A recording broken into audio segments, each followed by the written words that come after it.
to Saturday. Okay. Yeah, if they're multiple, there should be help. In the summer. It was so much fun. I don't know, there wasn't any epiphany or any kind of day. At some point, the sheer enjoyment, it overwhelmed any aspirations I had to do anything else. So it became infectious. Kind of morphs and grafts onto each other, and pretty soon I'm doing it full time, and 40 years have gone by like, whoa, what happened? I've been having fun. I've been living a midlife crisis, you know, for 40 years.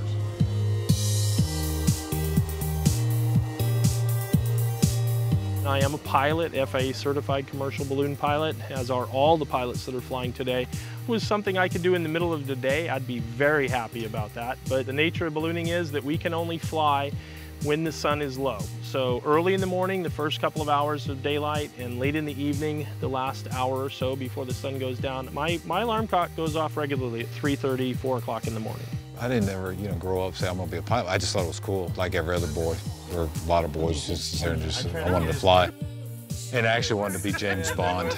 I wanted to have a license to fly and everything else. That I've gotten most of them. I got started in 1990 as a ground crew, and I was attending UC San Diego. One day I searched out the other options that I had available to me as jobs, and one of the things that was listed in the Career Services Center at UC San Diego was hot air balloon crew. So it sounded part-time. It turned into a full-time career, though. Every flight is different. Yes, the physics remain the same. You add hot air, you go up, you come down, stay out of trouble. That's pretty basic. But to do it well, the challenge of doing it well, the challenge of working with Mother Nature, the challenge of even flying here in this environment with the sun, changing everything, warming up quickly out here in the mountains, the foothills of the mountains. It's challenging, and I think that's what keeps it interesting. And no two flights are identical. They can't be because of the dynamic of Mother Nature and what you're doing as a pilot. It's just kind of 1 year morphed into a decade, which then morphed into half a century, and there you have it. Fell in love with going up in the air. If you were a pilot of any kind, flying any kind of aircraft, you would eventually get to the point where you'd want to do it every single day. And I'm fortunate enough that I do for a living what a lot of people do as a hobby. What more could you ask?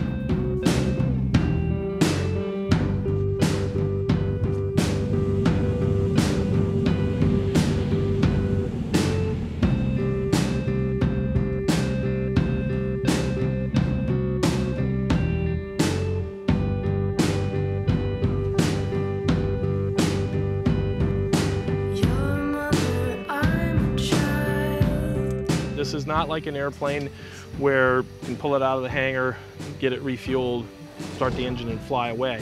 We are a self-contained aircraft that we drive to a location, set it up with the significant assistance of the ground crew, and once we get up in the air, they're following us. They're already on the ground ahead of us.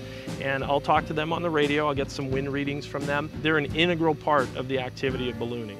The ground crew, we could not do this without the contribution of the ground crew. We have inflator fans, which we use cold air or ambient temperature air to inflate the envelope first with, and then once we get it full enough, it's balloon shaped but over on its side, then I start adding some heat to it. Once I've added enough heat, then it stands up. The basket has been tipped over during this process, and the basket stands up as well. We get everybody boarded, we continue heating, and once we have enough heat in it, then we're able to fly. First and foremost in this business is safety. Safety, safety, safety, safety. I don't like to harp on it, I don't really talk about it a lot, but that is job one, and that's the thing I'm most proud of, because the passengers make it for me. They're fun about 99% of the time. I've had so much fun with people though that just, I'm not averse to a party, but I'm not a party person, like a party person. I just enjoy each day. You get all kinds of personalities, all walks of life, blah, blah, blah, all that stuff, and the diversity is just cool. It's been fun for me since the get-go. So many people from so many different walks of life and so many different places around the world that every flight is different. If you were to fly for an airline, you're inside a cockpit and you don't ever get to meet any of the people that you're flying unless it's, you know, at the end when they say bye-bye.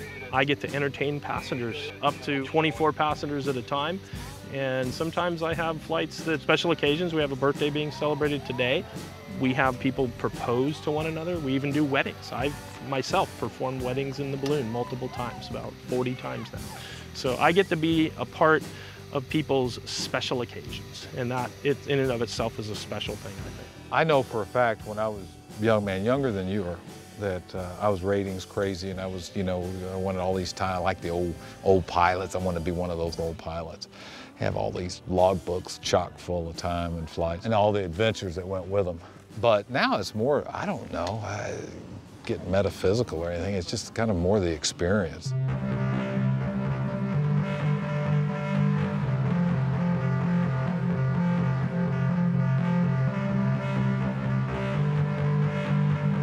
You steer a balloon by going at different altitudes in the different layers that Mother Nature has given you at that time, wherever you are, and you go the same speed and direction that the wind's blowing. So you have to determine where those layers are, or which way it's going to, if you want to change directions. And some places, sometimes, it's like having a steering wheel by going up a few feet or down a few feet, but all you can do is go up and down the balloon. In other times, it doesn't matter if you're 1 inch off the ground or at 10,000 feet, you're going the same direction. It's just, there's no steering at all. As an airplane or helicopter pilot, you usually have about 3 to 6, 7 working plans at any given point in time. As a balloon pilot, you better have about a dozen. Anybody can fly a balloon, I can tell you that. Anybody, I can teach anybody to do it in 2 minutes. Add heat, go up, pull this rope, come down, stay out of power lines. That's pretty much it. Now, anybody can do it. To do it well, well, now we're getting into a whole another thing, because it's very vague, it's nefarious, not nefarious, just opaque. I mean, there's not a real clear cut, well, he's good, he's bad, he's good. It's more the little things. The way to land a hot air balloon is you get the balloon down into the area close to the ground by gradually descending. As you get really close to the ground, within single-digit feet above the ground, and it depends on the speed of the wind, you have some vent lines. So we basically get close to the ground by descending gradually, and then just before touchdown, we open the top of the balloon to dump a bunch of heat. You can control, like life, and we hear this in all the yoga centers and everything else. Stay within yourself, know what be happy with what you can't control, and what you can control it. And that, excuse me a second, that will be my son calling to wish me a happy birthday. I can't mute my phone. And, it makes a good balloon pilot, the innate ability to adapt and overcome. Sounds like a movie I once saw. I've been doing this for a quarter century, either as a ground crew or a pilot, and it's been my passion for that entire time. I even met my wife through ballooning. She's the daughter of a balloon pilot. All of my 5 kids want to be balloon pilots. Ballooning, for me, it's been my life. I didn't ever plan it, and it's just kind of happened. But it's been just absolutely outstanding. Always an adventure, and that's kind of cliche, but it is, because that Forrest Gump box of chocolates, you never know what you're going to get. You're not really doing it for the money. You're doing it for the slice of life, or quality of life, or the eclectic. You get that with balloons. It's one of the endeavors, the human activity, that gives you a piece of, wow, that was something special. And that's what I think we're all looking for, is a little something special.